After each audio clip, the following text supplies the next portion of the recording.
Bonjour à tous et bienvenue dans ce top 7 des façons de ranger les aliments dans le frigo quand on est en coloc. C'est long à dire et vous pensez déjà, cette façon, attends, il y en a une ou deux que je connais, le reste ça doit être des conneries.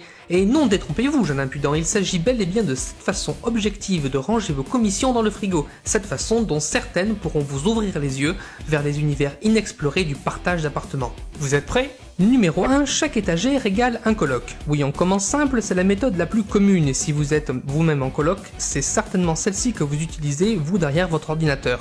Vous pouvez rajouter d'ailleurs une étagère commune parce que c'est aussi bien de partager. C'est simple, c'est pratique, c'est intuitif, on se trompe pas, elle est pas belle la vie, eh ben non, parce qu'il y a des inconvénients. Et oui, si le nombre de colocs dépasse le nombre d'étagères, pouf, c'est fini, on ne sait plus quoi faire, c'est l'anarchie, on n'a plus qu'à sortir dehors pour crier au monde notre frustration. Donc, bonne méthode, mais dépendant du nombre d'étagères et du nombre de colocs, d'où l'intérêt de regarder un top 7 des façons de ranger son frigo. Numéro 2, on fait des petits bacs, chaque bac égale un coloc.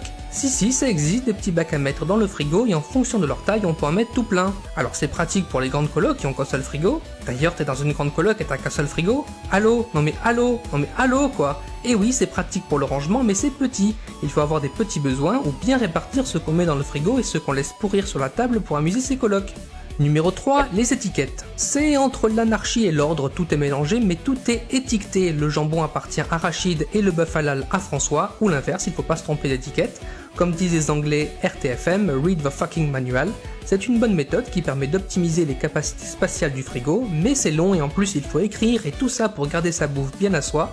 Et d'ailleurs ça me permet de faire une magnifique transition au numéro 4. Numéro 4, on partage tout. Et oui, on est des colocs, donc on est un peu comme des communistes. Brisons les chaînes du capitalisme qui nous oblige à demander à Virginie si on peut prendre un bout de son fromage. Partageons la richesse du frigo pour une coloc plus juste, plus équitable. Hasta la révolution y hasta la victoria siempre. Et oui, faire des top 7, ça inspire. Numéro 5, on achète un frigo pour coloc. Ah, tu t'y attendais pas à celle-là? Et oui, ça existe, des frigos conçus pour la colocation qu'on peut empiler, personnaliser, avec un réfrigérateur et un congélateur dans chaque bloc. Lui, c'est Stéphane Boucheberger, c'est lui qui les a inventés. Il est content parce que c'est une bonne idée, même si j'en ai jamais vu en vrai, mais j'en veux un. Numéro 6, on achète un deuxième frigo.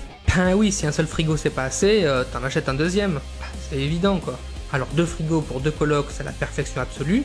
Après, plus il y a de colocs, plus c'est cher d'acheter des frigos. Et moins il y a de place dans la cuisine. Et vu que c'est pas un top 7 des répartitions de meubles de cuisine, il faudra là aussi optimiser l'espace des 10 frigos. Numéro 7, répartir par type d'aliment. Alors, si on mettait la bouffe vegan sans gluten d'Églantine, le bœuf halal de Rachid, le gros steak plein de cholestérol de Brandon et le fromage de Virginie dans des endroits différents, avec disons tout ce que tout le monde mange en commun, c'est-à-dire la bouffe vegan d'Églantine, sauf pour Brandon. Oh non, pas de la nourriture saine. Bref, répartir selon les besoins alimentaires par coloc, c'est utile quand il n'y a pas trop de place dans le frigo et quand on est dans une coloc avec une grande diversité de besoins alimentaires. Voilà, c'était les conseils coloc appart, j'espère que ça vous a plu. À la prochaine tout le monde.